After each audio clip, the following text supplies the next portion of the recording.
Yo, what is good, YouTube? Krishan checking back in with another video. First things first, if you're watching this video, go ahead and drop a like, drop a sub, and drop a comment as well. Now, just to take care of a little business here on the channel, I have to let you guys know this past weekend, I know it was the Arnold Classic, but I did have a funeral this weekend, so I decided to take off yesterday. I put out about 7 videos in 2 days from the Arnold Classic, and today I'm actually getting into some regular bodybuilding news because I gave the Arnold Classic guys first priority. Now, my last couple videos have been having sound issues because I've had a lot of family in town and I've had to try to record in closets or in my car. Just been doing my best to get this content to you guys. So I appreciate you guys for working with me and still coming to the channel and following for the content. Now, enough of that. Let's get into the stories for the day. In our first story of the day, we take a look at our defending classic physique Mr. Olympia, Chris Bumstead. And this was actually posted yesterday, man, and still Chris looked like he's in a league of his own. Terrence is an amazing bodybuilder, and I'm sure you guys know that he won the Arnold Classic. And Terrence posing may be able to give him some more points, but I still think Terrence is going to have a hard time getting up towards Breon. I think pretty much everyone is excited to see Chris Bumstead versus Robert Timms this year.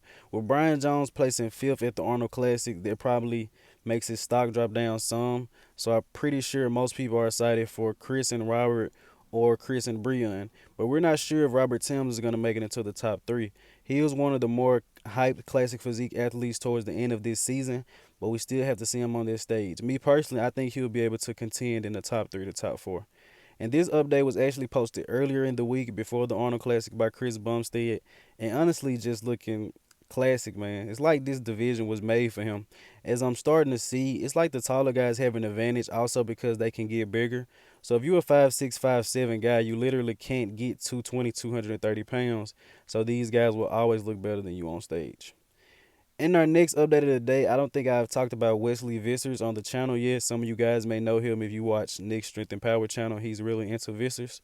But this was a physique update posted earlier this week, also before the Arnold Classic, and it actually caught my attention, man, because this is a very clean and classic physique.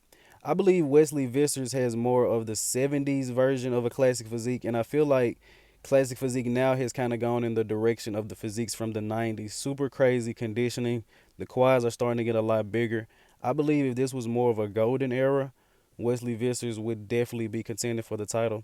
But Wesley qualified at the last moment, I believe, at the Poland Pro.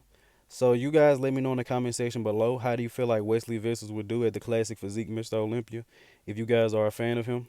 Very interested, very interested. I don't think he'll be top 6, but I think he'll do pretty good. And in our next story of the day, we get a physique update from Patrick Moore, the winner of the 2021 Cali Pro. And I don't think a lot of people are talking about Patrick, and I believe he stands around a little better than Hunter Labrada, in my personal opinion. We kind of rank the bodybuilders by their Olympia placings. So Patrick will be around a 6th or 7th at last year's Mr. Olympia. But looking at the improvements a lot of these athletes have made, man, and looking at the athletes from the Arnold Classic, such as Ian Valliere, Nick Walker, Hunter Labrada, as well as Patrick Moore, are going to have a very hard time trying to get past these guys.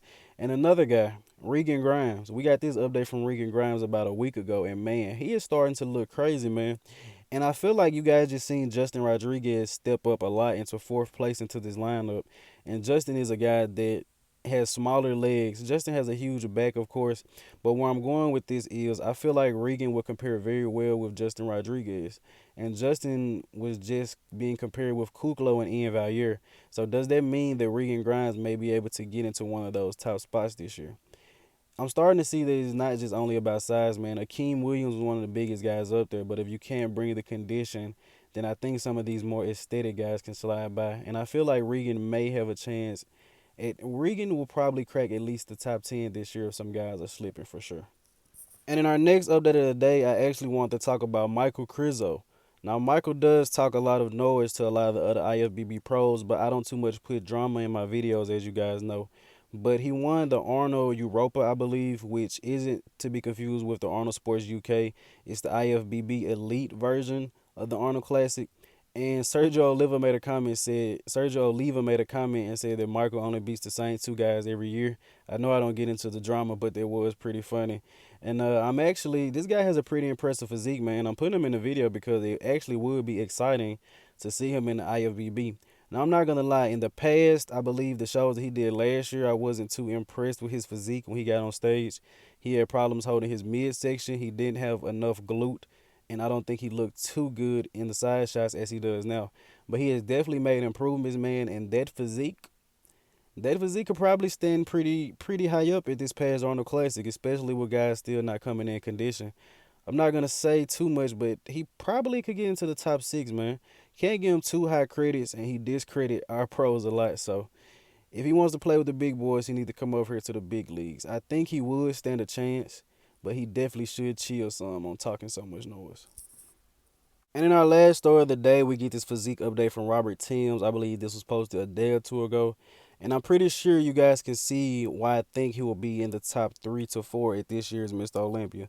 And he also posted a back shot with the glutes out, and he's completely peeled, but I didn't want to put that up on the channel. They might try to get me down for some nudity or something, man. But Robert Tim looks great. And also, all the videos on my channel involving him has gotten a lot of views. So I think everyone is really excited to see the package that he's going to bring to the Mr. Olympia.